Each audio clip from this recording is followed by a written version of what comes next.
Ma'asyiral mu'minin wa zumratal muslimin rahimakumullah.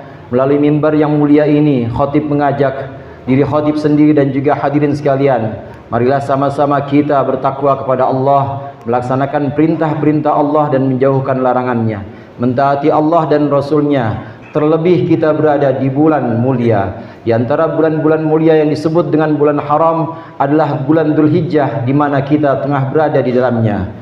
Hadirin jamaah rahimakumullah, di antara pelaksanaan ibadah haji, maka ayyamut tasyrik yang kita kenal dengan tanggal 11, 12 dan 13 Dzulhijjah, ini adalah hari di mana orang-orang yang berhaji menyebut nama Allah dengan banyak, menyebut nama Allah dengan sebanyak-banyaknya.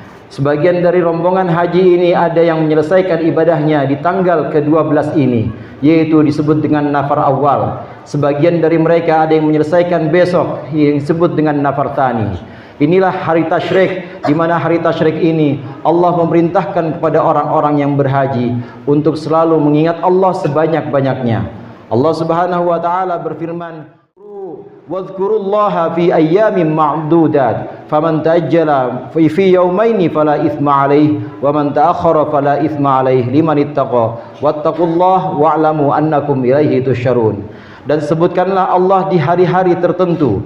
Barang siapa yang menyegerakan dalam 2 hari, yakni dalam hari pertama dan kedua hari tasyrik, maka tidak apa-apa baginya. Dan barang siapa yang mengakhirkan hingga hari ketiga hari tasyrik, maka juga tidak apa-apa untuknya. Ini adalah untuk orang-orang yang bertakwa, dan bertakwalah kepada Allah, dan ketahuilah bahwasannya kalian akan dikumpulkan hanya kepada Allah.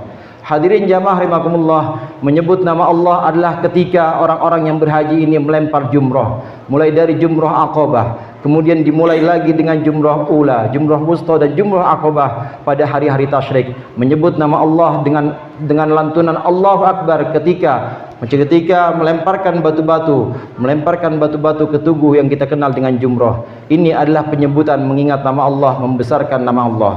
Jamaah rahimakumullah, hari tasyrik ini juga disebut sebagai hari tasyrik karena ada kebiasaan orang-orang sebelum Islam, kebiasaan orang-orang di mana pada hari tasyrik ini orang-orang masih menyembelih, masih membagikan daging kurban, dan sebagian dari mereka ada yang menjemur daging kurban atau membuatnya sebagai dendeng.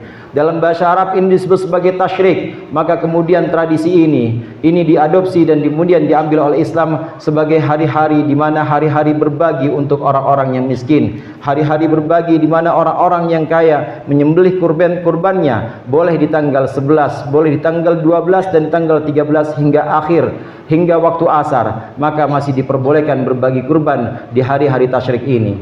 Maka hari tasyrik adalah hari yang sangat dimuliakan, hari di mana ibadah berbagi ini sangat dianjurkan, terutama berbagi dengan penyembelihan kurban. Tidak ada pahala berbagi yang paling baik di hari-hari ini kecuali menumpahkan darah kurban. Ma'asyiral mu'minin wa zumratal muslimin rahimakumullah, di hari tasyrik ini kita juga disunnahkan untuk menyebut nama Allah.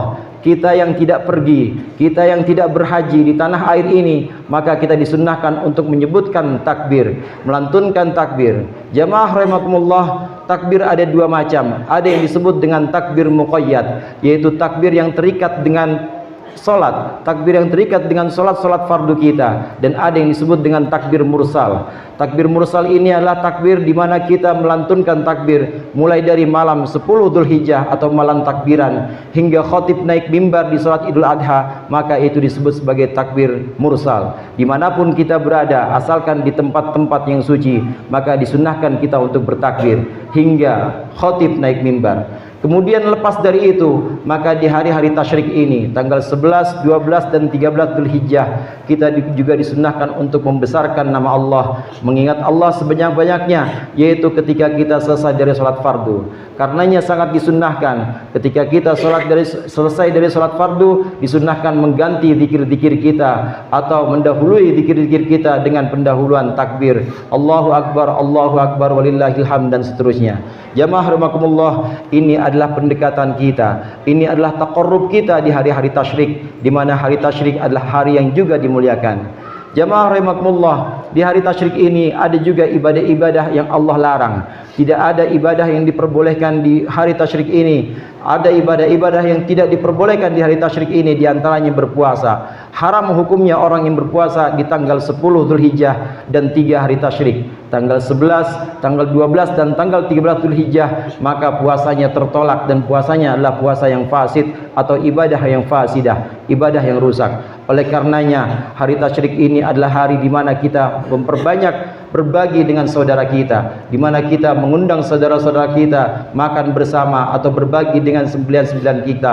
Maka perbanyaklah kita mengingat Allah, dan juga perbanyaklah kita memberikan sesuatu kepada orang-orang yang tidak mampu atau kepada saudara-saudara kita. Ini hari tasyrik di mana kita disunnahkan, dianjurkan untuk senantiasa mengingat Allah, untuk bertakbir, membesarkan nama Allah, mengakui bahwa kita sangat kecil di hadapan Allah dan amal ibadah kita tidak ada apa-apanya dibanding dengan karunia Allah yang telah kita terima pada bulan ini dan pada hari-hari selanjutnya. A'udzubillahi minasyaitonirrajim. Bismillahirrahmanirrahim. Wadhkurullaha fi ayyamin ma'dudat. Faman ta'ajjala fi yawmaini fala ithma alayhi wa man ta'akhkhara fala ithma alayhi liman ittaqa. Wattaqullaha wa'lamu annakum ilaihi tuhsyarun. Barakallahu li wa lakum fil Qur'anil azim wa nafa'ani wa iyyakum bima fihi minal ayati wadh-dhikril hakim. Aqulu qawli hadza wa astaghfirullaha li wa lakum wa lisairil muslimina wal muslimat fastaghfiruhu innahu huwal ghafurur rahim.